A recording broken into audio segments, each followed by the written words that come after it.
Assalamualaikum warahmatullahi wabarakatuh. Sini saya akan meneruskan sesi asinkronus untuk mata kuliah Fisika Matematika 2. Jadi di video asinkronus terakhir kita sudah menurunkan persamaan geodesik untuk permukaan untuk 2 titik pada permukaan bola ya. Sini metrik atau panjang elemen panjang dari permukaan pada permukaan bola diberikan seperti ini, maka kita ingin meminimumkan elemen panjang ini, kita dapatkan persamaannya sebagai berikut ya, atau secara ekivalen adalah sebagai berikut di ruang kartesian, yang mana kita bisa interpretasi bahwa persamaan ini merupakan persamaan bidang datar yang melewati titik 0,0,0 ya, yang memotong bola atau memotong permukaan bola tersebut. Nah, irisan antara perpotongan kedua permukaan tersebut ya, itulah yang merupakan great circle atau lingkaran terbesar yang bisa kita gambar pada permukaan bola, dan itulah segmen dari great circle itulah yang merupakan geodesik antara 2 titik. Oke.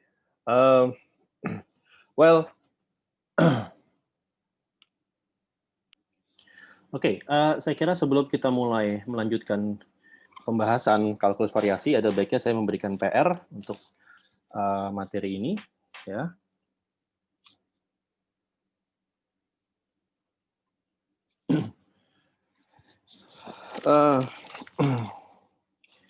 PR-nya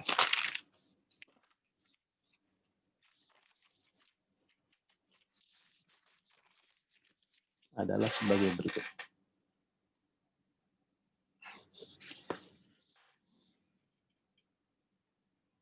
Tentukan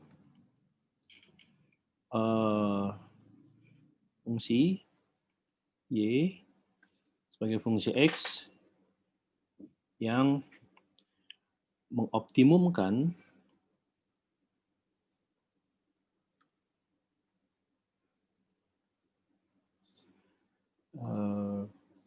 integral berikut.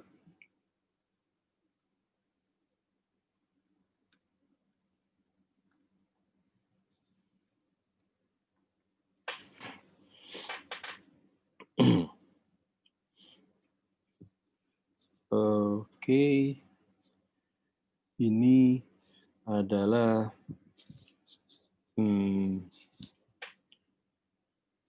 dari X1 sampai X2 ya, Y aksen kuadrat plus Y kuadrat dx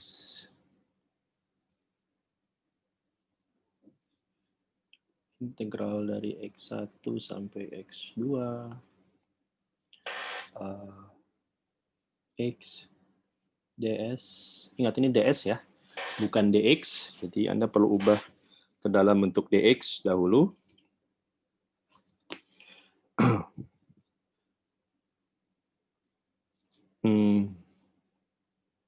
Oke, bagaimana kalau begini? ds per x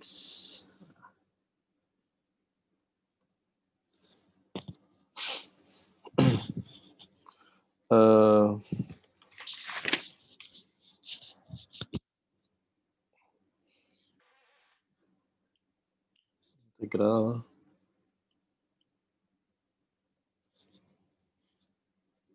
Y pangkat 3/2 ds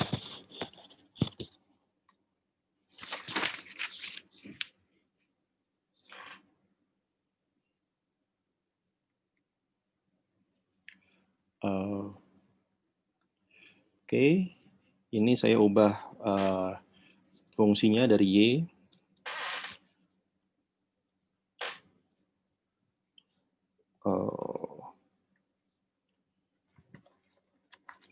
Saya biarkan tetap fungsinya Y, tapi saya akan mengambil bentuknya sebagai berikut. 1 plus Y aksen kuadrat ya, per Y kuadrat ini dari X1 sampai X2 dx ya.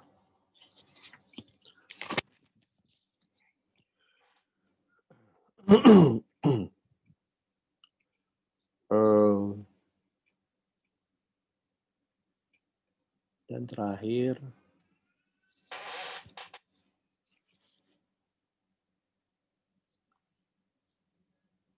mungkin akan sebaiknya saya ganti aja ininya ya.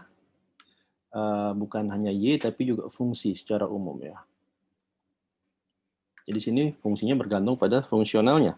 Misalnya seperti pada kasus ini, saya ingin Anda mengoptimumkan integral berikut. Tambah R kuadrat. Tambah R kuadrat. Tapi ini integralnya terhadap d theta, di mana ini integralnya dari theta 1 sampai theta 2 ya. Dan R aksen ini didefinisikan sebagai dr d theta. Oke, itu yang nomor 1.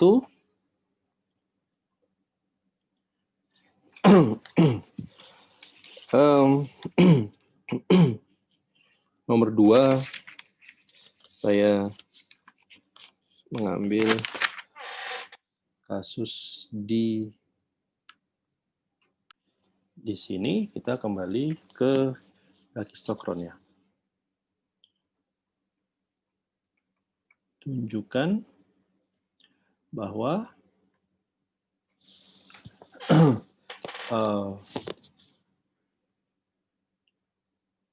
waktu yang dibutuhkan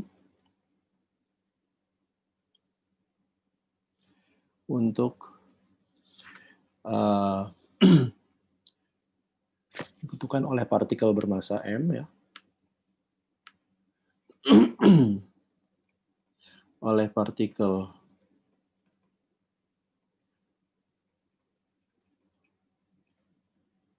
bermassa M untuk melintasi kurva cycloid itu konstan dan tidak bergantung pada posisi awal. Jadi ini kembali ke problem Brachistochrone ya.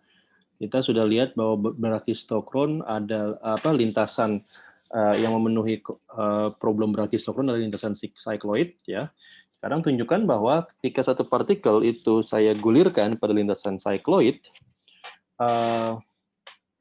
waktu yang dibutuhkan untuk sampai ke titik akhir itu adalah konstan dan tidak bergantung pada dari titik mana Anda mulai menggulirkan bendanya. Jadi maksudnya ilustrasi seperti ini. Kalau ini adalah suatu kurva cycloid, ini titik akhir, maka tidak peduli Anda mulai dari titik A atau titik B ya atau titik C, dari manapun titik Anda mulai menggulirkan partikel bermassa M, maka tunjukkan bahwa mereka ya akan sampai di titik akhir pada waktu yang sama. Nah, itu salah satu aspek yang menarik dari Brachistochrone ya, bahwa waktu yang dibutuhkan untuk sampai ke titik akhir itu independen dari titik mereka mulai. Nah, tunjukkanlah itu secara matematis. Baik, terakhir, PR yang terakhir.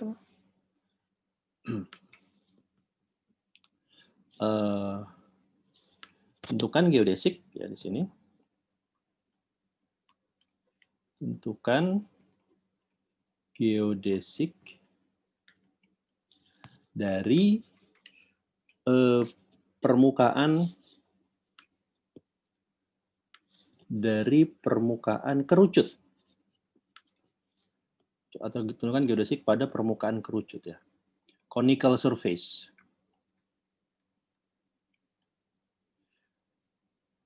Kerucut yang persamaan surface-nya itu diberikan oleh Z sama dengan 1 min akar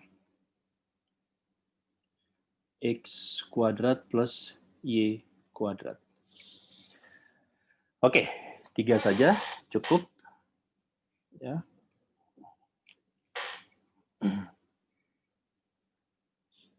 Ini PR-nya. Silakan dikumpulkan 1 minggu sejak video ini diposting. Baik. Maka selanjutnya kita bisa melanjutkan pembahasan. Saya izinkan saya untuk flashback sebentar ke beberapa slides sebelumnya ya. Oh, sorry, tidak ada di slide ini ternyata. Tidak ada di rekaman ini, karena ini saya sudah mengganti slide baru. Baik, saya mulai saja baru di sini ya. Kalau Anda ingat, di beberapa video sebelumnya ya, kalau saya punya lebih dari satu fungsi, ya, atau lebih dari satu variabel yang tak bebas, yaitu saya punya Y, ya. Ini punya lebih dari satu Y, artinya Y-nya ini berjalan dari 1, 2, 3, sampai N. Maka kondisi ekstremum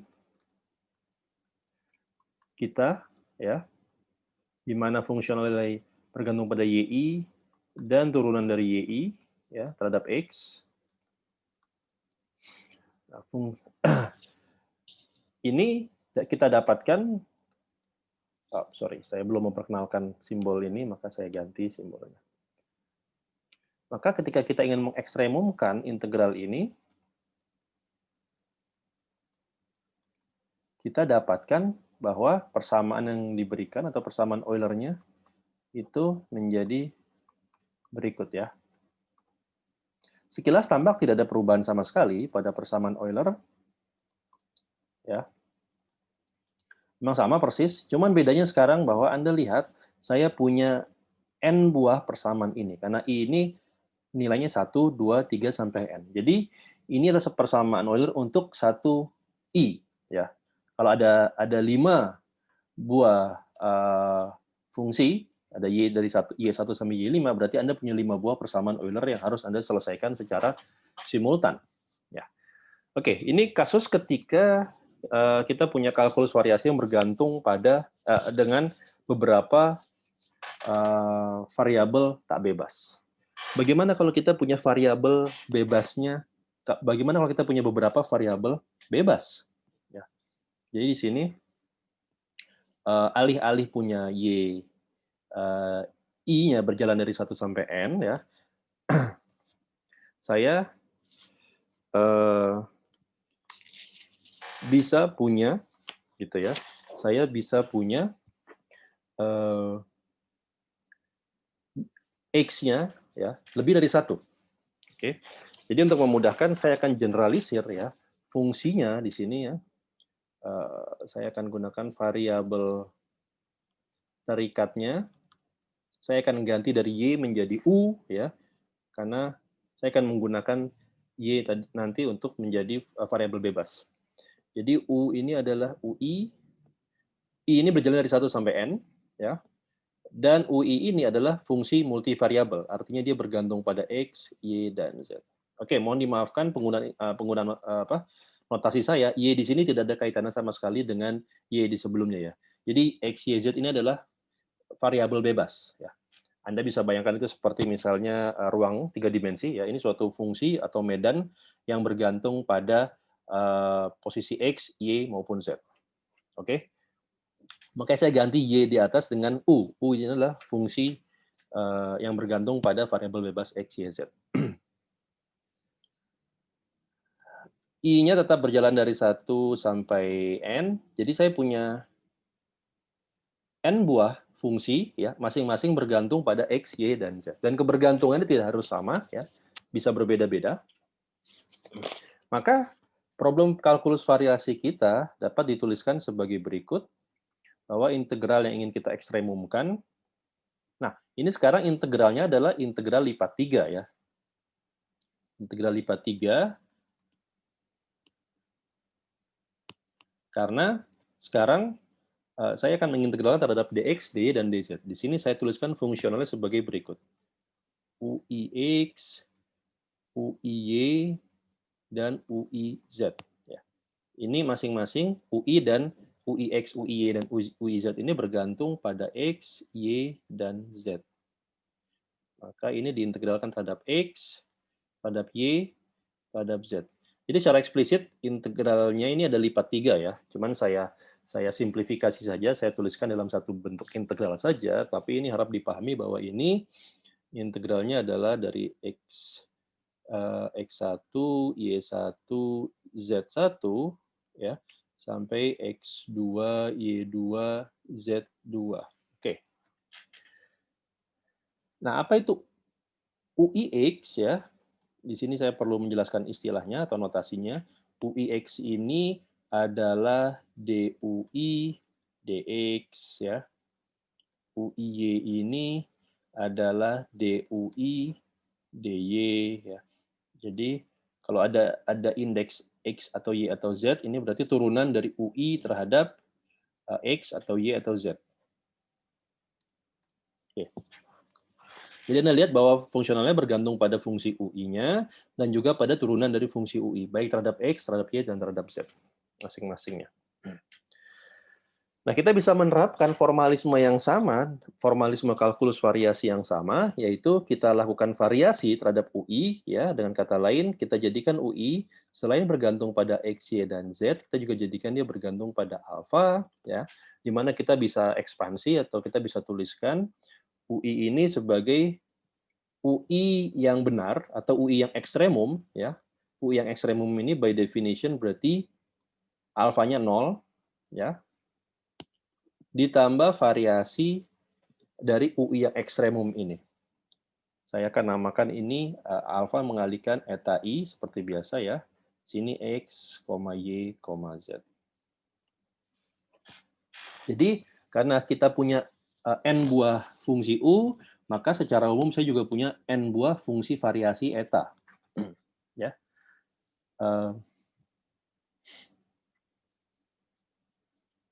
Maka sekarang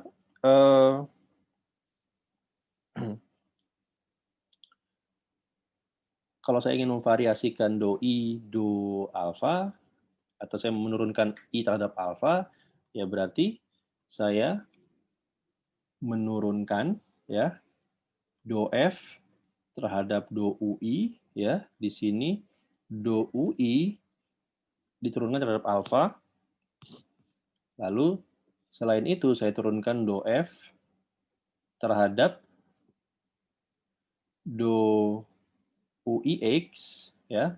Dan di sini do UIX saya turunkan terhadap do alfa. Saya lanjutkan itu baik untuk yang UIY maupun yang UIZ. Ya.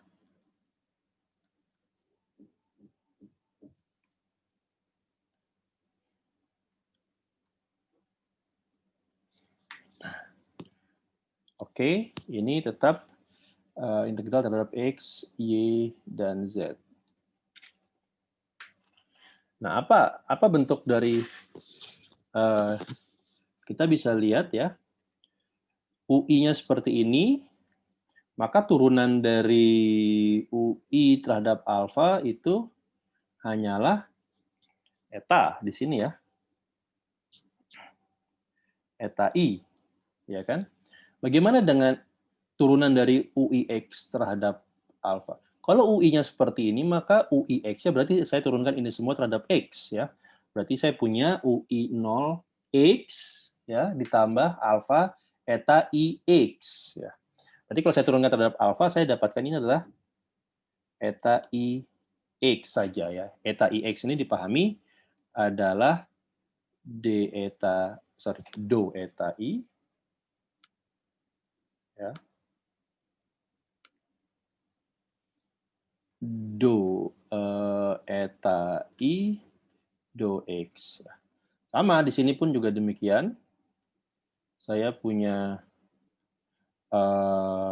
di sini saya punya eta Y, ya, yaitu do eta I do Y, ya, dan di sini juga saya punya eta I Z.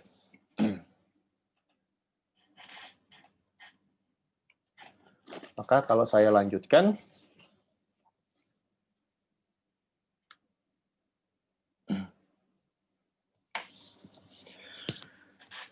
nah, dengan formalisme yang sama, saya bisa menulis, ya, misalnya pada kasus yang suku pertama aja ya. Misalnya pada kasus yang ini dulu ya. Nanti suku yang lainnya mengikuti logika matematiknya.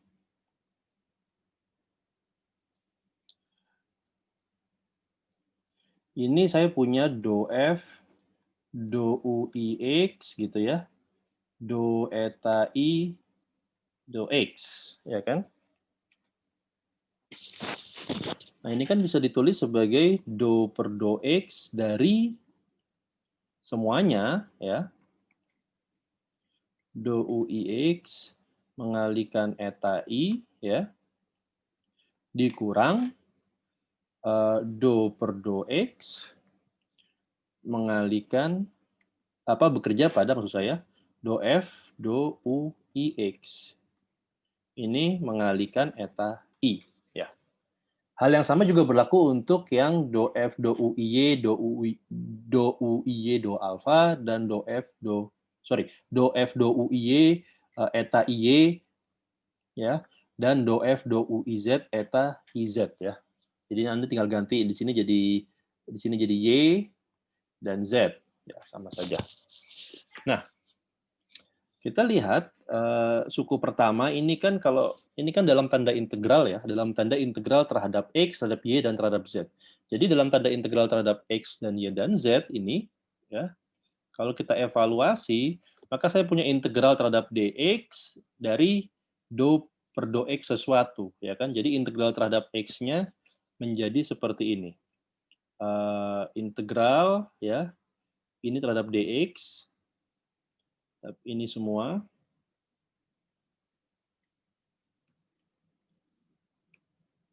ya kan? Lalu masih kita punya dua integral lain ya, terhadap Y dan terhadap Z. Nah, tapi integral terhadap X ini menjadi yang dalam kurung ini hanyalah do F do UIX mengalihkan eta I ya, dievaluasi dari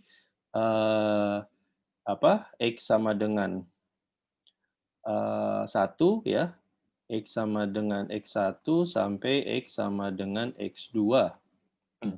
Tapi kita tahu bahwa variasi di titik-titik batas itu selalu 0 ya, baik di X1, X2 maupun Y1, Y2 maupun Z1, Z2 itu semua variasinya 0. Jadi ini 0.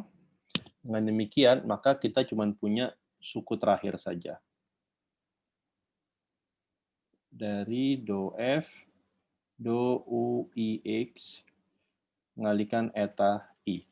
Nah, ini juga berlaku untuk kasus dua suku yang lain. Jadi integral boundary-nya selalu 0, integral pada batas selalu 0, sehingga saya bisa tuliskan akhirnya ya do I, do alfa ini dapat saya tuliskan dalam bentuk sebagai berikut. Saya punya do F, do UI ya, min sini yang bersisa tinggal do X dari do F, do UIX min do Y dari do F, do UIY min do Z dari do F, do UIZ. Ini mengalihkan eta, dan ini diintegralkan terhadap dx, dy, dz. Nah, karena syarat ekstremum itu adalah doi, do alfa, diset pada alfa sama dengan 0, ini adalah 0, ya. Dan ini etanya sembarang, maka satu-satunya kemungkinan yang memenuhi ini adalah kita punya bentuk persamaan Euler yang sedikit termodifikasi sebagai berikut, ya. Ini berarti saya punya do per do X dari do F do UIX min do per do Y dari do F do UIY min do per do Z dari do F do UIZ sama dengan 0. Oke, inilah persamaan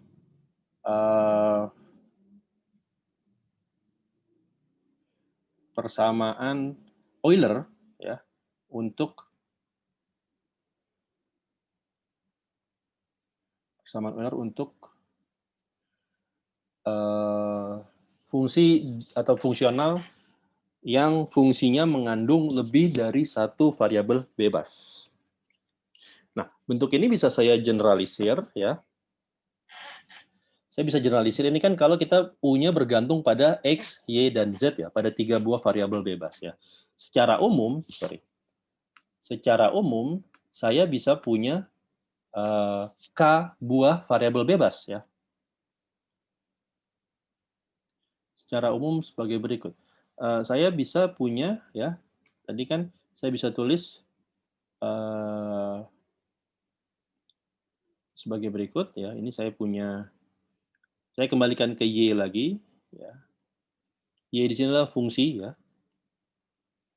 Lalu di sini akan saya tulis Y IJ aksen. Nah, saya jelaskan apa itu IJ aksen, dan ini masing-masingnya bergantung pada XJ. Oke, apa maksudnya? Jadi di sini I-nya tetap berjalan dari 1 sampai N. Oke. Nah, tapi saya punya XJ, ya. XJ ini artinya adalah saya punya X1, X2, sampai XK. Jadi J ini berjalan dari 1 sampai K, ya. Apa itu X1, X2 sampai XK? Ini adalah jumlah variabel bebasnya, ya. Kalau tadi saya gunakan 3 variabel bebas X, Y, Z, maka di sini saya generalisir, saya tidak gunakan X, Y, Z lagi karena X, Y, Z hanya 3, ya. Di sini saya namakan X1, X2 dan seterusnya sampai XK. Ini jumlah variabel bebasnya. Saya bisa punya K buah variabel bebas, ya. Dan N buah fungsi yang bergantung pada K buah variabel bebas tadi, ya. Jadi di sini YI, fungsi YI ini adalah fungsi multivariabel yang masing-masingnya bergantung pada XC. Nah, notasi YIJ, saya gunakan aksen, ini maksudnya adalah do YI, do XJ. Jadi ini adalah turunan dari YI terhadap XJ. Ya. Nah, dengan penalaran yang sama, saya tidak akan turunkan lagi secara detail. Anda bisa mengeneralisir bentuk persamaan Euler di atas ini menjadi seperti ini. Jadi seperti berikut. Saya punya do F, do YI, ya, minus di sini saya punya J-nya berjalan dari 1 sampai K, ya. Saya punya do XJ, ya, dari do F, do YIJ aksen sama dengan 0.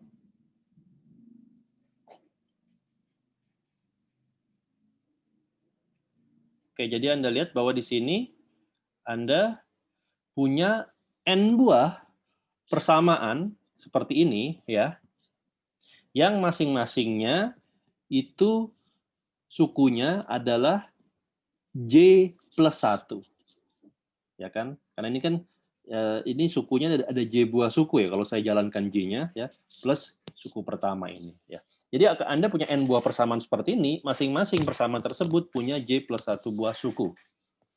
Itu kalau Anda punya n buah fungsi yang ingin dicari solusinya, yang masing-masing fungsi bergantung pada k buah variabel bebas. Oke. Baik.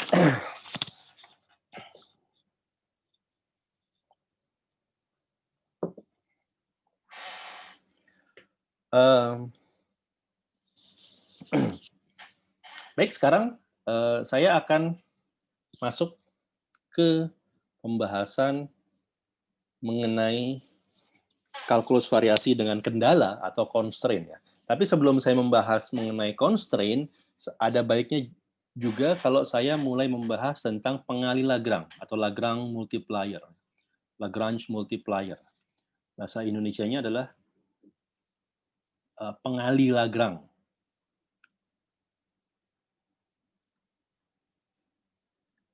Lagrange multiplier.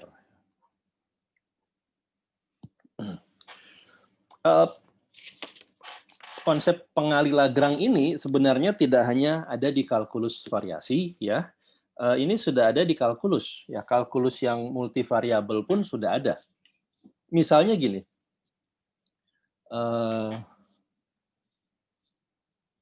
tinjau kondisi berikut, ya. Kita ingin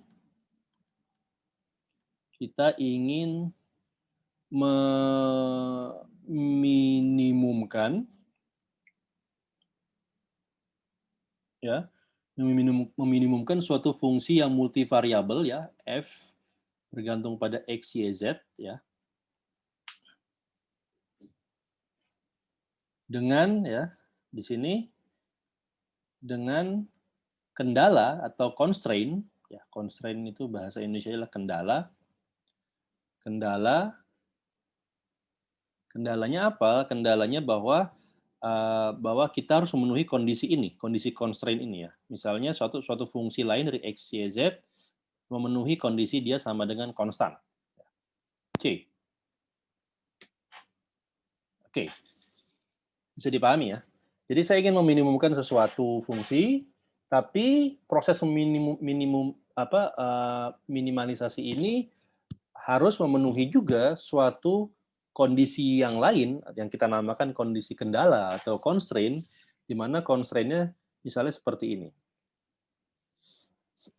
Nah, untuk saat ini kita asumsikan constraint-nya hanya bergantung pada x, y, z saja dan tidak bergantung pada turunannya untuk memudahkan. Nanti dalam kalkulus variasi, constraint yang bisa ditulis dalam bentuk seperti ini itu orang namakan sebagai constraint yang holonomik. Tapi ya, untuk saat ini tidak perlu dipusingkan. Yang perlu Anda perhatikan bahwa constraint ini, ya, mengubah konfigurasi kondisi fungsi tersebut, ya. Fungsi ini, f ini pada awalnya dia bergantung pada 3 buah fungsi, ya. Fungsi x, y, dan z. Ketiganya ini adalah variabel bebas, ya. X, y, z ini variabel bebas, ya. Artinya, secara umum, X tidak bergantung pada Y dan Z, Y tidak bergantung pada X dan Z, demikian pula Z tidak bergantung pada X dan Y. Ya, ini ketiganya adalah variabel bebas. Tapi sekarang, ketika kita memperkenalkan constraint, ya, di mana suatu fungsi yang bergantung pada X, Y, Z, fungsi lain, tapi sekarang ini sama dengan konstan, dengan kata lain, kondisi constraint ini menjadikan variabel bebasnya itu tereduksi yang jadinya 3, ini sekarang hanya jadi 2. Ya kan? Karena salah satu dari X, Y, Z ini, Anda bisa pilih yang mana, itu akan bergantung pada 2 yang lain. Misalnya saya pilih Z, maka Z akan bergantung pada X dan Y. Jadi Z tidak lagi independen dengan kondisi ini. Ya. Contohnya misalnya saya punya constraint, constraint-nya misalnya x kuadrat plus y kuadrat plus z kuadrat sama dengan c, gitu ya. Anda lihat bahwa ini adalah persamaan bola, ya, atau persamaan permukaan bola. Nah, Anda lihat dengan constraint seperti ini, maka x, y, dan z tidak lagi independen karena sekarang z dapat ditulis sebagai plus minus akar c kuadrat dikurang x kuadrat dikurang y kuadrat, ya. Jadi sekarang kondisinya adalah tidak lagi independen. Z tidak lagi independen karena Z dapat dinyatakan sebagai X, fungsi dari X dan Y. Jadi keberadaan constraint itu merestrict atau menurunkan derajat kebebasan dari variabel bebas yang kita miliki, atau derajat kebebasan dari fungsi yang kita tinjau. Oke, nah bagaimana sekarang kita melakukan proses optimisasi dari fungsi tersebut jika kita diharuskan juga memenuhi constraint, suatu kondisi constraint. Kita bisa meninjau constraint ini, ya kita asumsikan constraint ini dapat tulis seperti ini, yang jadi sama dengan konstan, ya constraint-nya holonomik. Ini istilahnya adalah constraint yang holonomik. Tidak selalu bisa dituliskan seperti ini ya, constraint tidak selalu bisa dituliskan seperti ini. Tapi untuk memudahkan saya akan mengambil pembahasan seandainya constraint-nya kita bisa selalu tuliskan dalam bentuk holonomik. Maka kita lihat kalau saya diferensialkan G, maka jelas ini sama dengan 0 ya kan, karena ruas kanannya konstanta. Nah, diferensial G ini kan karena G adalah fungsi multivariabel, maka dengan aturan rantai saya bisa tulis do G do X dx ditambah do G do Y dy ditambah do G do Z dz, dan ini sama dengan 0 ya. Nah, tadi saya katakan bahwa keberadaan constraint ini akan membuat salah satu dari variabel-variabel tersebut menjadi tidak lagi independen, akan bergantung pada variabel yang lain ya. Misalnya pada kasus 3 dimensi seperti ini, saya bisa mengambil Z sebagai fungsi yang bergantung pada X dan Y. Nah, kebergantungan Z pada X dan Y dapat saya tinjau, atau gradien X terhadap gradien Z terhadap X dan Y dapat saya tinjau dari kondisi constraint ini. Ya, Anda lihat kalau saya ingin mendapatkan do Z do X, ya berarti saya bagi kedua ruas dari persamaan ini dengan X, ya saya bagi kedua ruas yang persamaan ini dengan dx maksud saya, maka ini jadi 1, ini jadi 0 karena Y dan X itu independen. Jadi sekarang saya punya relasi do Z do X, ya. Jadi begini, relasinya adalah do Z do X, ini di depannya ada do G do Z, ya, ditambah ini menjadi dx jadi 1, do G do X. Ini sama dengan 0 ya. Maka dari situ saya bisa dapatkan do Z do X itu sama dengan ya saya pindahkan ke ruas kanan ya, ini menjadi minus ya do G do X dibagi dengan do G do Z. Ya. Demikian pula kalau saya ingin mencari kebergantungan do Z terhadap do Y, maka di sini kedua ruasnya saya bagi dengan dy, maka suku ini jadi 0 karena X tidak bergantung pada Y, ini jadi dy per dy jadi 1, maka di sini saya punya do G do Z ya sama, tapi di sini jadi do G do Y saja. Dengan kata lain, do Z do Y dapat saya tulis sebagai minus do G do Y dibagi dengan do G do Z. Oke. Nah, sementara fungsi awalnya adalah fungsi yang tadi bergantung pada 3 variabel, sekarang dengan kondisi constraint, fungsinya tereduksi menjadi fungsi 2 variabel ya. Jadi f ini sekarang tinggal fungsi dari X dan Y. Ya. Jika kita ingin meminimumkan fungsi ini ya,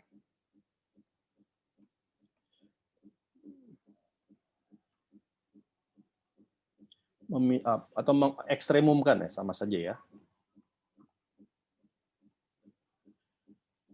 Maka artinya kita mencari kondisi do F, do X sama dengan 0, ya. Do F, do Y juga sama dengan 0. Ya. Ini kondisi ekstremumnya. Ya kan? Nah, sekarang kalau saya meninjau yang do F, do X sama dengan 0, ini kalau saya ikuti, ya, maka ini kan sebenarnya F dapat ditulis sebagai fungsi X, Y. Kenapa? Karena meskipun awalnya X, F adalah fungsi X, Y, dan Z, tapi Z sekarang adalah fungsi dari X, Y. Ya. Jadi Z ini semacam fungsi F, fungsi Z, fungsi X, Y ini semacam fungsi komposisi. Ya. Maka sekarang ketika saya turunkan F terhadap X, itu berarti saya menurunkan F terhadap X, sorry, ya. Mohon maaf, ini saya kesalahan. Di sini harusnya D ya, di sini ya. Karena F ini saya tuliskan DF, DX ya. DF, DY. Nah, sama di sini. Ketika saya ingin mencari DF, DX, maka di sini saya menurunkan dia terhadap X secara eksplisit ya. Y tidak bergantung pada X, maka yang bergantung pada X selain adalah Z ya. Selain X secara eksplisit ya. Berarti saya punya do F, do Z, do Z, do X, ya ini sama dengan 0. Demikian pula di kondisi terhadap Y, saya punya persamaan seperti ini ya. Do F, do Y, ya saya turunkan F secara eksplisit terhadap Y, ditambah turunan Y lewat Z. Do Z, do Y, ini sama dengan 0. Nah, oke. Nah, bagaimana ini? Ya, kita coba tinjau yang yang kiri dulu ya, yang terhadap X. Nah, ini kan kalau saya masukkan do Z, do X tadi ya, do Z, do X ini sudah ada, do Z, do X, do Z, do Y sudah ada. Jadi saya masukkan ke dalam do Z, do X, dan do Z, do Y, maka apa yang saya dapatkan? Yang saya dapatkan adalah sebagai berikut. Ini menjadi minus ya tadi, karena kan minus. Do F, do Z, dari di sini adalah do G, do X, ya. Di sini do G, do Z, ya kan? Ini sama dengan 0. Nah, sama yang ini juga ya. Berarti saya punya do F, do Y, dikurang do F, do Z, apa ini? Do G, do Y, do G, do Z. Ini sama dengan 0, sama ya. Nah, apapun itu do G, do X, ya, do G, do Y, saya belum tuliskan secara eksplisit, tapi persamaan ini bisa saya modifikasi atau bisa saya manipulasi sebagai berikut ya. Yang suku pertama tetap, do F, do X. Nah, di sini saya bisa menuliskan minus lambda dikalikan do G, do X ya, do G, do X dari sini. Ini sama dengan 0 ya. Anda lihat lambdanya ini adalah ya berarti lambdanya adalah do F, do Z ya, do F, do Z dibagi dengan do G, do Z ya, do G, do Z. Oke. Ini persamaan yang saya punya. Nah, sama juga untuk kasus Y, maka saya bisa tuliskan ternyata saya bisa menuliskannya dalam bentuk eh, di sini eh, variabel yang sama, yaitu lambda. Dan di sini do G, do Y. Ya, sama dengan 0. Anda lihat, lambdanya di sini dapat juga ditulis sebagai lambda yang tadi, yaitu do F, do Z, dibagi dengan do G, do Z. Ya. Jadi, baik kondisi optimisasi terhadap X dan terhadap Y, itu kita mendapatkan persamaan yang serupa, ya, seperti ini. Dan maka apa itu lambda? Lambda itulah yang kita namakan sebagai pengali Lagrange atau Lagrange multiplier. Ya. Dengan lambdanya sama sini ya. Nah, lambda inilah yang dinamakan orang sebagai konstanta pengali Lagrange, gitu ya. Konstanta pengali Lagrange. Nah, untuk banyak kasus, konstanta pengali Lagrange ini justru tidak perlu kita cari bentuk eksplisitnya. Kita cuma gunakan dia untuk membantu menyederhanakan persamaan dan nanti lambdanya ini bisa hilang dari penurunan persamaan dan kita akan dapatkan solusi ekstremisasi yang juga mematuhi constraint tanpa harus tahu lambda secara eksplisit bentuknya ya.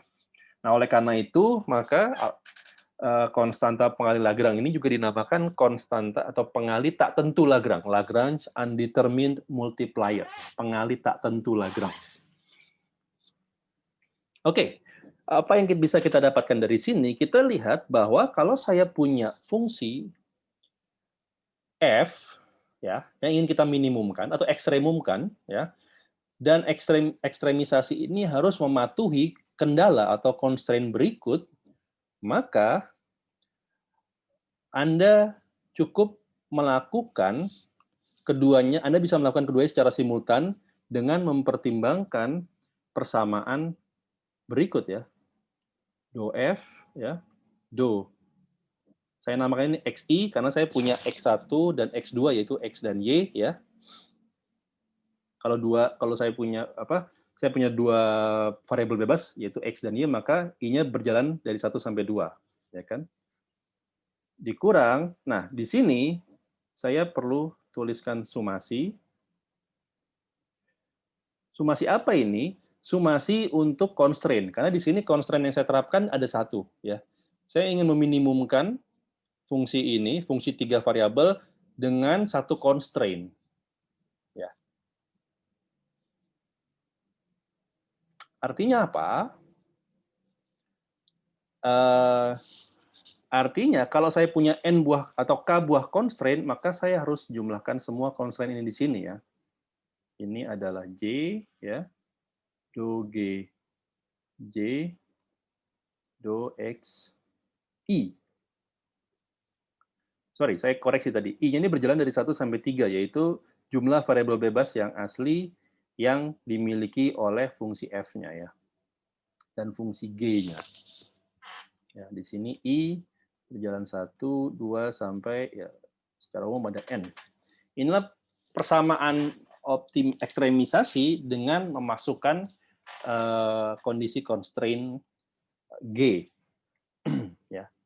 Kalau saya punya K buah constraint, ya, saya punya fungsi dengan N buah variabel yang ingin saya ekstremumkan subject to atau dengan mematuhi K buah constraint, maka persamaan yang saya gunakan adalah persamaan ini.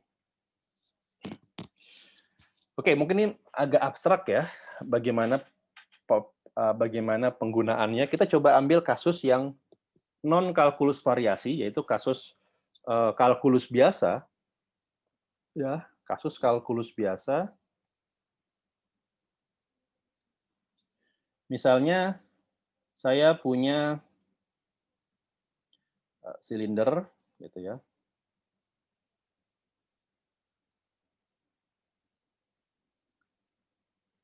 Saya punya silinder dengan jari-jari R ya dan ketinggian H. Oke.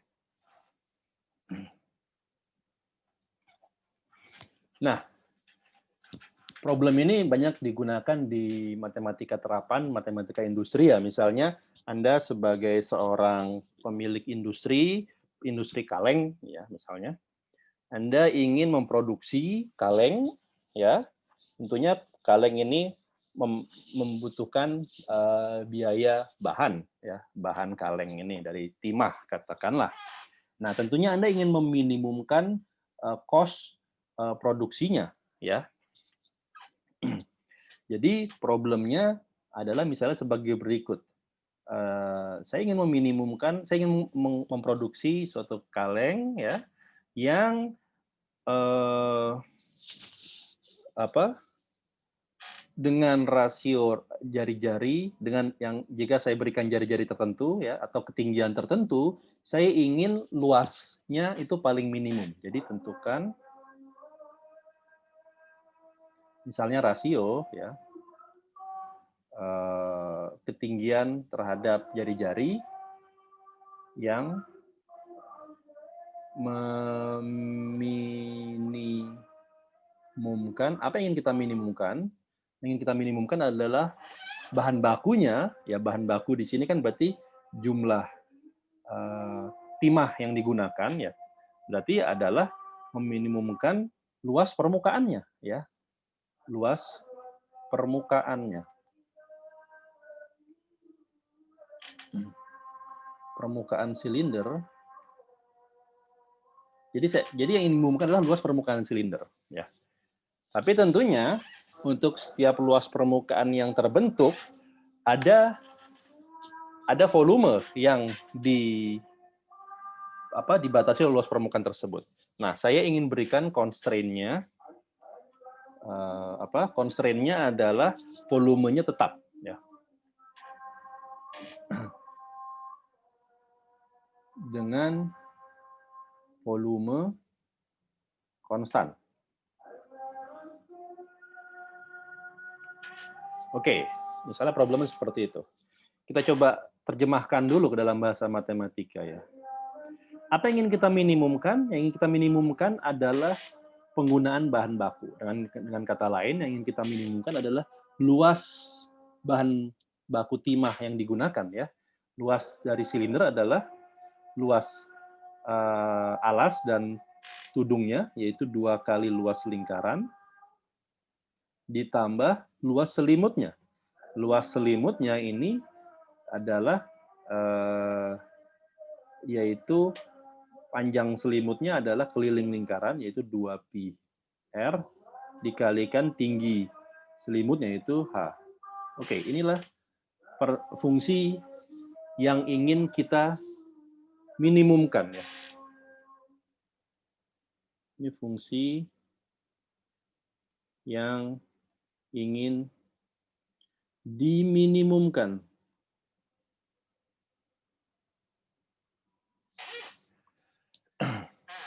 Oke. Nah, tapi meskipun kita ingin meminimumkan bahan baku, kita ingin menjaga kualitas produk sebaik mungkin. Dengan kata lain, kita ingin menjaga volume produksi yang terjual itu setetap mungkin. Jadi kita tidak ingin mengurangi volume, kita tidak ingin karena kita ingin mereduksi cost dari bahan baku, maka kita mengurangi volumenya. Ya, jadi justru kita ingin menggunakan volumenya sekonstan mungkin. Jadi di sini kita tahu volume dari silinder adalah hanyalah PR kuadrat dikalikan tingginya ya. Inilah constraint-nya ya. Atau inilah kendalanya ya. Jadi for a given volume minimize the surface area.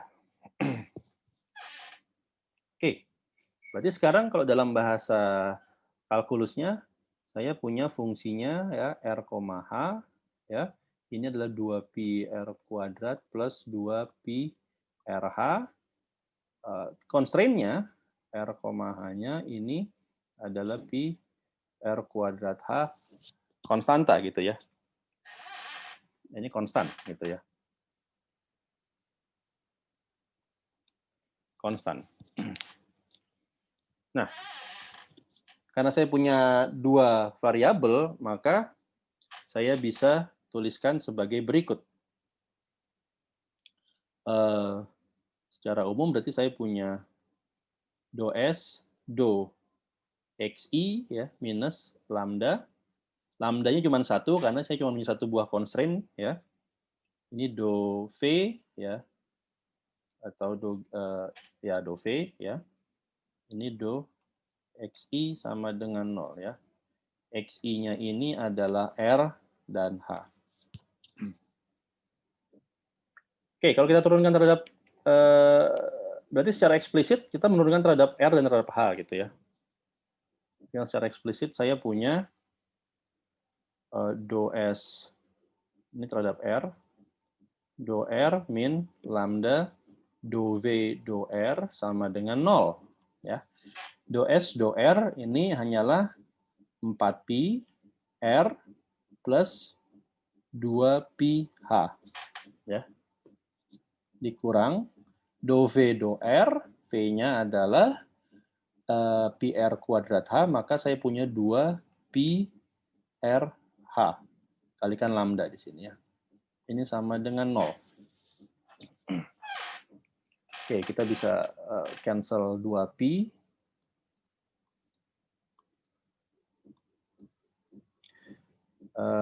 Maka di sini saya dapat relasi sebagai berikut. Saya punya 2R plus H min lambda RH sama dengan 0. Oke, ini persamaan satu yang saya dapatkan. Saya keep dulu, saya simpan dulu. Sekarang saya menurunkan, mengoptimumkan terhadap H. Maka saya punya do S, do H, min lambda, do V, do H sama dengan 0. Dari sini saya punya turunan dari S terhadap H itu hanyalah 2πr ya. 2πr dikurang lambda, turunan V terhadap H hanyalah πr kuadrat. Ya. Oke, ini sama dengan 0. Ada yang bisa disederhanakan lagi, ya bisa pi-nya πr dibagi, jadi saya punya 2r min lambda r ya.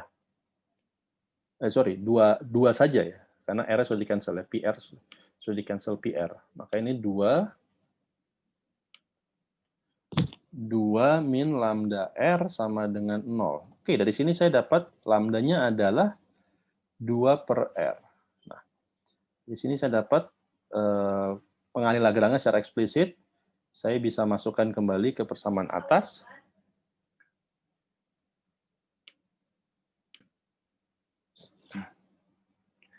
Apa yang saya dapatkan? Yang saya dapatkan adalah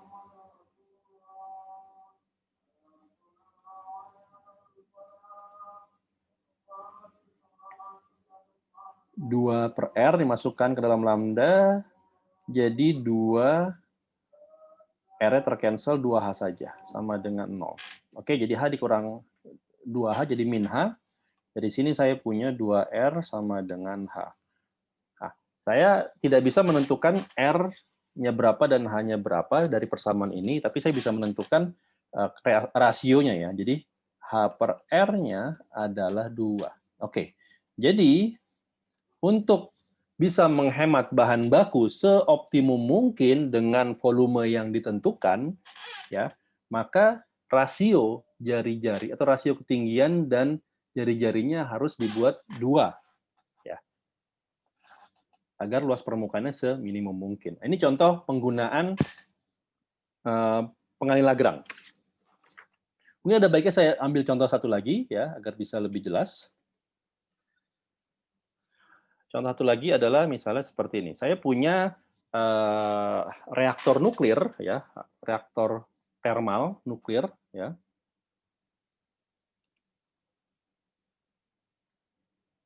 reaktor nuklir ini geometrinya berbentuk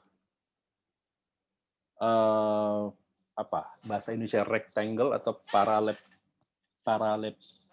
pipe itu apa ya berbentuk balok lah ya, berbentuk bukan kubus ya, tapi ya sembarang gitu ya. Maksudnya gini, saya punya berbentuknya seperti ini ya, di mana saya tidak menentukan dari awal apa itu panjang, lebar, dan tingginya ya. Jadi ini bentuknya seperti ini ya. Maka volumenya adalah kita tahu A dikalikan B dikalikan C ya. Volume reaktor nuklirnya. Nah, reaktor nuklir ini atau ukurannya ini saya ingin mencari ukurannya yang seoptimum mungkin atau sebesar mungkin ya, agar reaksi nuklirnya bisa saya tampung seoptimum mungkin gitu kan. Tapi tentunya kalau cuman pertanyaannya apa volume terbesar yang bisa saya konstruksi, ya tidak ada batas saya, unbounded. Maka saya bisa membentuk A-nya sebesar mungkin, B-nya sebesar mungkin, C-nya sebesar mungkin, ya, tidak berbatas. Tapi sekarang saya ingin mengkonstruksi volume reaktor nuklir yang sebesar mungkin dengan mematuhi constraint ya. Constraint-nya apa? Constraint-nya ya ini constraint didapat dari fisika nuklir ya. Jadi saya ambil saja untuk for the sake of mathematics ya. Constraint-nya seperti ini, harus memenuhi A, B, dan C ini memenuhi kondisi seperti ini.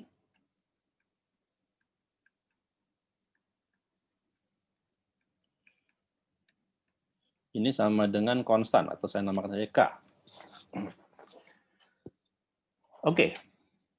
Jadi saya ingin membangun reaktor nuklir yang sebesar mungkin, tapi mematuhi constraint atau kendala berikut. Sekarang pertanyaannya adalah apa ukuran atau apa bangun reaktor nuklir yang, atau dengan kata lain, apa relasi antara A, B, dan C sehingga bisa mematuhi kendala ini. Ya. Apa yang ingin saya optimumkan? Yang ingin saya optimumkan adalah volumenya, ya, A, B, C. Ya. Apa constraint-nya? Constraint-nya adalah yang di atas tadi ya.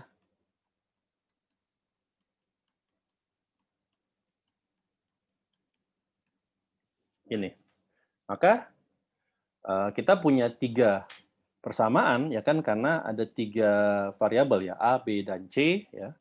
Saya punya do V, do A min lambda do G do A ya. Sama dengan 0 ya.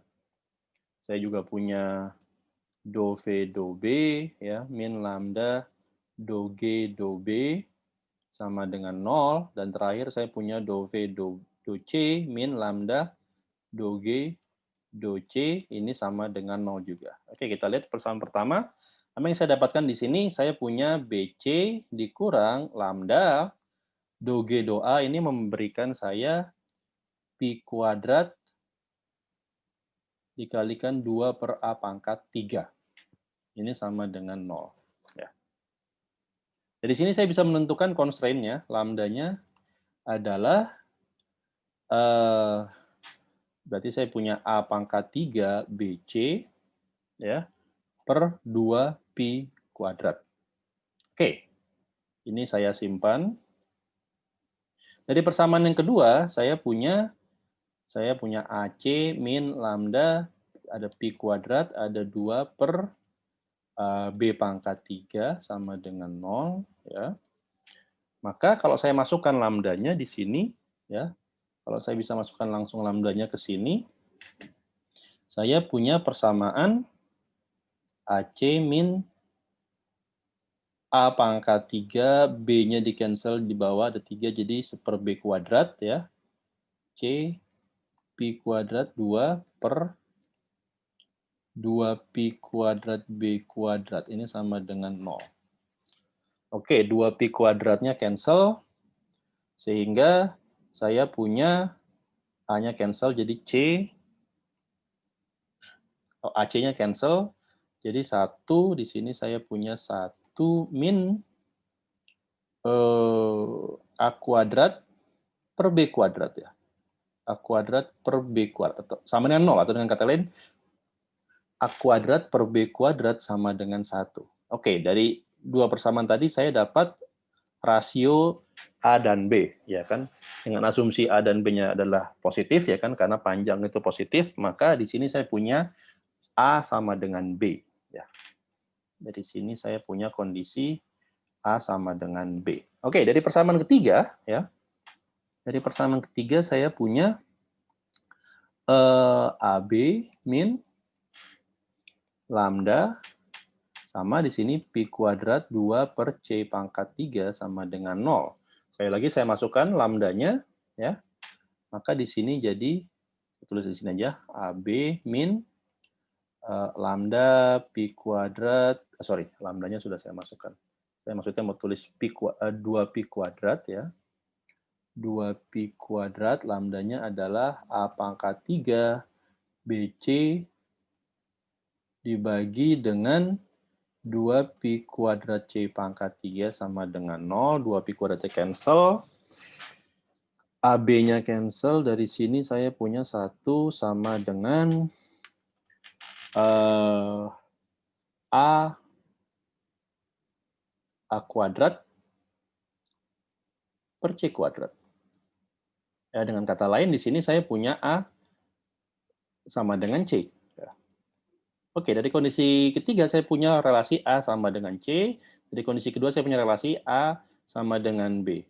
Maka keduanya ini memberikan saya kondisi bahwa A harus sama dengan B, harus sama dengan C. Maka satu-satunya volume yang paling mengoptimumkan reaktor nuklir tadi dengan mematuhi kendala tersebut adalah bentuknya kubus, di mana panjang, lebar, dan tingginya itu sama. Oke, ini dua contoh yang saya angkat untuk menjelaskan mengenai pengali tak tentu Lagrange. Nah, dari dua contoh tersebut, kita bisa menerapkan untuk kasus ke kalkulus variasi. Ya. Jadi di sini saya akan membahas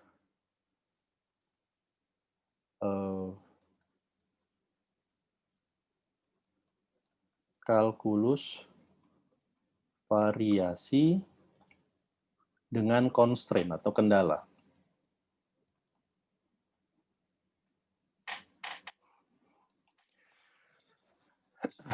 Problemnya adalah problem utamanya dalam kalkulus variasi dengan kendala adalah kita ingin mengoptimumkan integral berikut.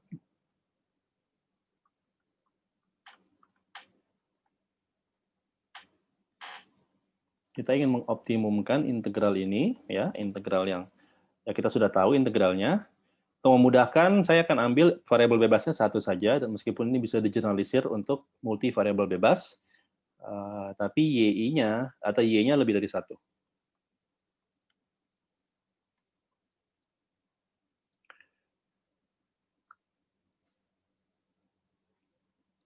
Misalnya integral tersebut kita ingin meminimumkan, tapi kita diberikan kondisi tambahan, ya, dengan memenuhi, ya, suatu constraint, ya. Constraint-nya bisa saya tulis sebagai G, gitu ya. Constraint-nya bisa ada lebih dari satu, jadi constraint-nya adalah K buah, ya, di mana G ini secara umum juga memenuhi YI aksen. Nah, ini. Saya selalu bisa menuliskan constraint-nya, ya, seperti ini, ya. Nah, Anda lihat di sini constraint-nya secara umum selain bergantung pada fungsi, juga bergantung pada turunannya. Jadi constraint ini kita namakan constraint yang non-holonomik, karena ada kebergantungan terhadap turunan dari fungsi. Ya. Secara umum constraint-nya bisa non-holonomik, ya, di mana kasus holonomik adalah kasus khususnya.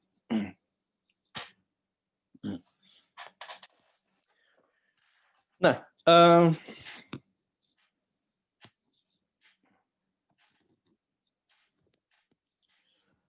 Oke, constraint seperti ini bisa dipenuhi ya, kalau Anda lihat constraint seperti ini bisa didapatkan ya dari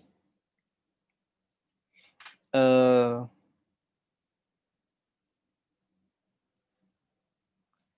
dari memvariasikan ya dari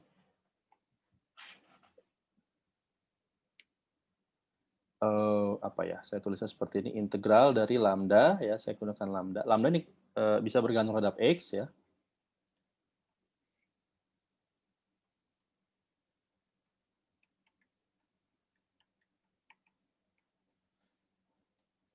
Ini sama dengan 0, ya kan? Dari sini saya bisa mendapatkan kondisi constraint tersebut. Oke, nah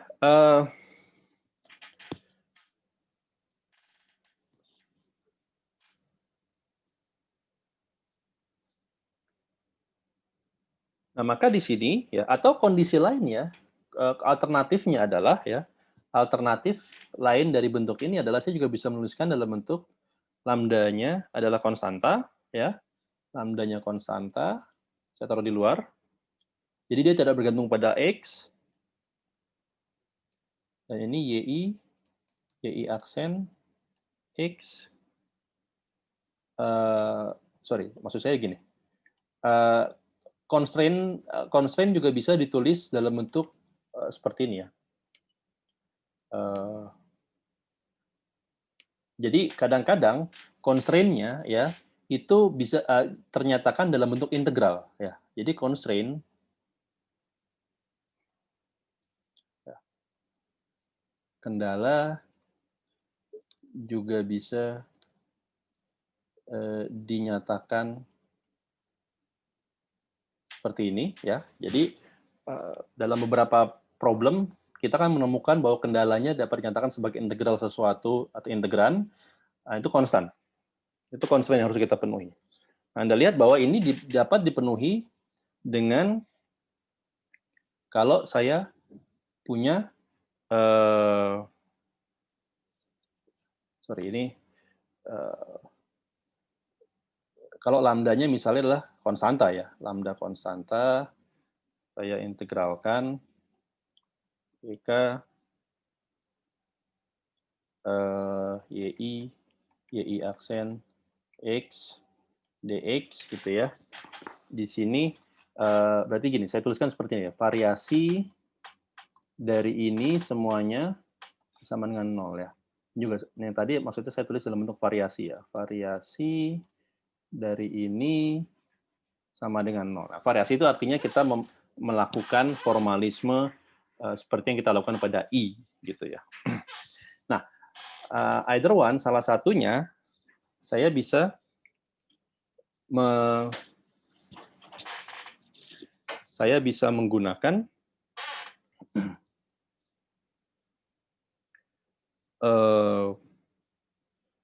atau saya bisa menuliskan ya persamaan tersebut dalam bentuk tunggal ya, bahwa sekarang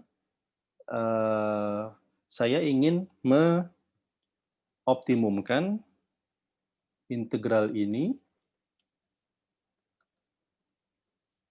dengan memasukkan constraint ya. Dengan memasukkan constraint.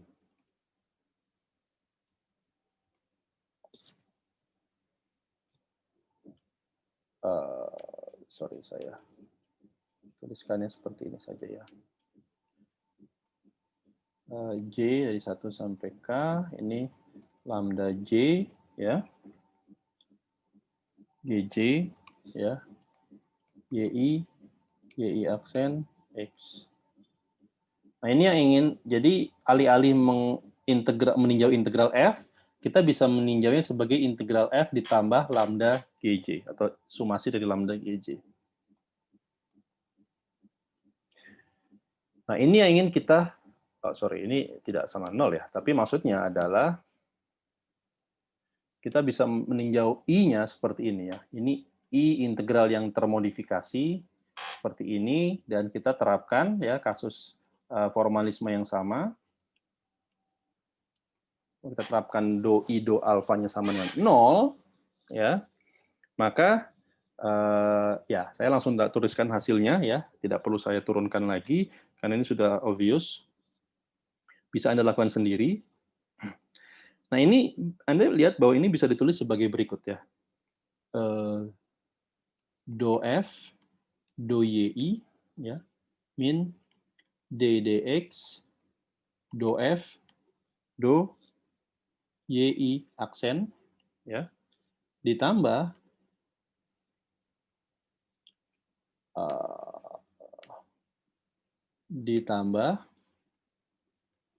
sumasi terhadap J, ini adalah lambda, mungkin lambdanya saya taruh di luar kurung agar nggak bingung, ini adalah lambda J mengalihkan do GJ do YI min D DX dari do GJ do YI aksen. Ini sama dengan 0. Jadi inilah persamaan yang didapat kalau Anda mengoptimumkan bentuk seperti ini, ya. Ini berarti kita sudah memasukkan kalkulus variasi dengan pengali Lagrange. Atau bentuk ini dapat saya tuliskan seperti ini, ya. Jadi saya bisa definisikan H, ya. H ini adalah F ditambah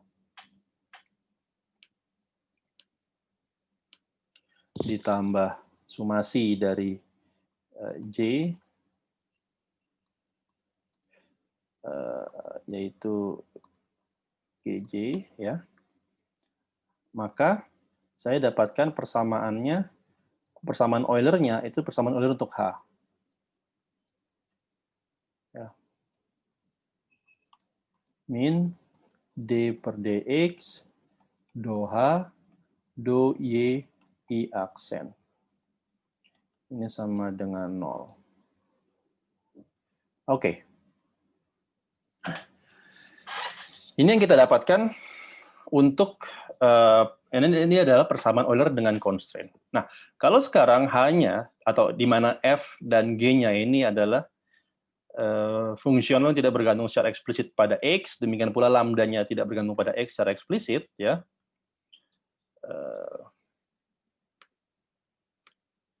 Kata lain seperti ini, ya. Kalau saya berikan kondisi jika do H do X ini sama dengan 0, maka H juga memenuhi kondisi Beltrami, ya, atau identitas Beltrami, yaitu H min Y aksen do H do Y aksen sama dengan konstanta. Jadi either one Anda bisa memilih menggunakan yang mana, ya, baik yang ini maupun yang ini. Ya, ini kondisi jika H bukan fungsi eksplisit dari X.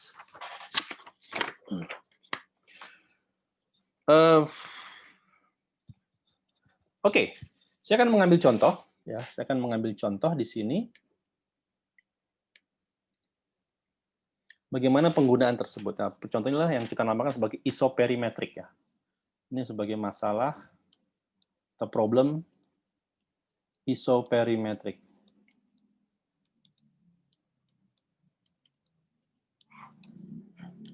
Problemnya gini.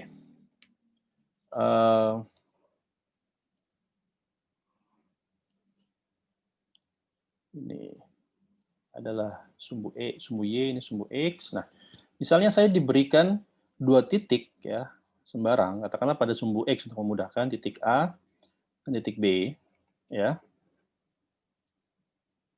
Di mana ini panjangnya tertentu, ya. B kurang A ini panjangnya tertentu. Nah, saya diberikan suatu tali yang ujung-ujungnya itu diikatkan pada titik A dan B, ya. Saya diberikan suatu tali, ya. Tali ini panjangnya L, ya. Dan tentunya L ini lebih besar daripada jarak A ke B, ya kan?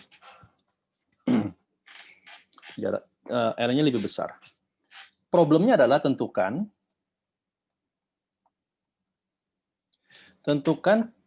kurva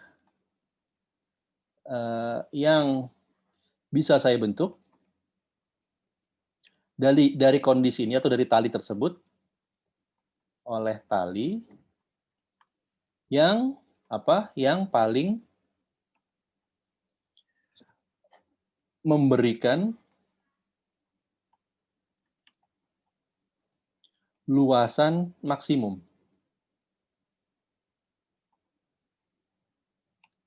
Luasan maksimum apa?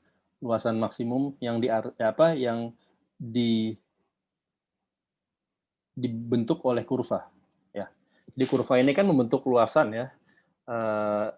Perpotongan antara kurva dengan sumbu X ini membentuk luasan. Nah, luasan ini kita ingin mengoptimumkan atau memaksimumkan luasan yang dibentuk. Nah, kira-kira bentuk kurva seperti apa yang memberikan luasan maksimum ini? Ya, oke. Yang ingin dioptimumkan apa? Yang ingin dioptimumkan adalah kurva, yaitu adalah luasan, yaitu integral dari dA. Ya, dA-nya ini apa? dA-nya ini diberikan oleh y dx, ya kan? Karena secara geometri atau secara geometri, ya. Integral itu punya arti geometri bahwa dia adalah memberikan luasan di bawah kurva. Jadi integral dari suatu kurva terhadap sumbu X itu artinya arti geometris adalah luasan yang dibentuk oleh kurva tersebut, ya. Ini integral dari A sampai B. Ini yang kita optimumkan. Nah, tapi optimisasi ini punya kendala. Kendalanya apa? Constraint-nya apa? Kendalanya adalah bahwa panjang tali ini harus fix, harus tetap, ya. Kita diberikan panjang L dan kita tidak bisa memanjangkan atau mengurangi L ini, ya. Jadi bikin bikin kurva sembarang tapi dengan panjang yang tetap, yang konstan. Nah, itu kendalanya. Jadi sekarang L-nya ini konstan. L-nya ini apa? L-nya ini adalah integral dari ds. ds adalah elemen panjang pada tali, ya. Ini adalah integral, kita tahu ds ini dapat saya nyatakan sebagai 1 plus y aksen kuadrat dx, ya. Ini integral dari A sampai B dan ini harus konstan. Jadi ini yang ingin kita ini yang ingin kita optimumkan. Oke, maka kita sudah tahu berarti F-nya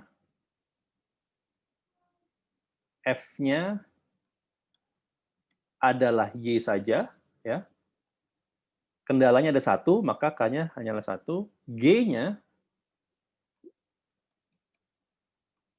G-nya adalah akar ini, ya, 1 plus Y aksen kuadrat.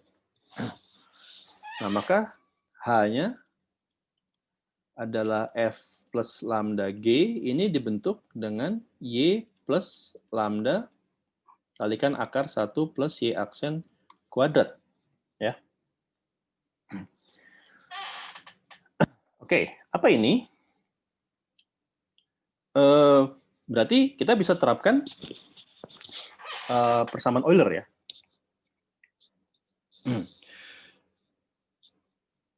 Oke, Anda lihat bahwa H ini adalah fungsi, ini bergantung secara eksplisit pada Y, ya. Jadi Anda terserah bisa menggunakan persamaan Euler atau identitas Beltrami. Saya mencoba untuk menggunakan persamaan Euler saja. Ini karena turunan dari Y-nya hanyalah 1, ya, konstanta, jadi tidak terlalu rumit tampaknya, ya. Dan turunan dari Y aksennya terhadap Y aksen adalah saya punya lambda Y aksen per akar 1 plus Y aksen kuadrat. Oke. Maka di sini apa yang saya dapatkan kalau saya gunakan persamaan Euler, maka saya dapat di sini 1 min d per dx, ya, dari lambda Y aksen per akar 1 plus Y aksen kuadrat sama dengan 0, ya. Ya, Anda lihat bahwa ini turunannya tidak 0 karena ini ruas kirinya tidak 0 ya, suku pertama 1. Tapi 1 ini konstanta, jadi kita bisa integralkan ya. Jadi di sini lambda y aksen per akar 1 plus y aksen kuadrat itu adalah integral 1 terhadap x, yaitu x ya. Saya tambahkan suatu konstanta, x plus, oke, mungkin jangan A ini adalah konstanta yang sudah titik awal ya.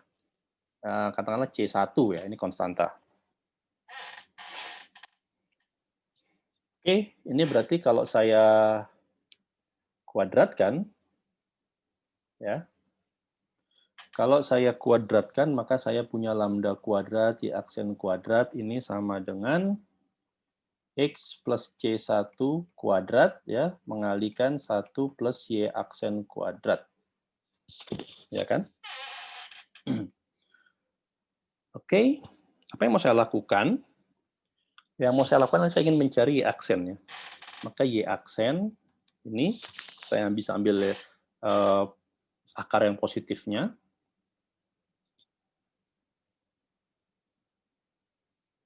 Di sini saya punya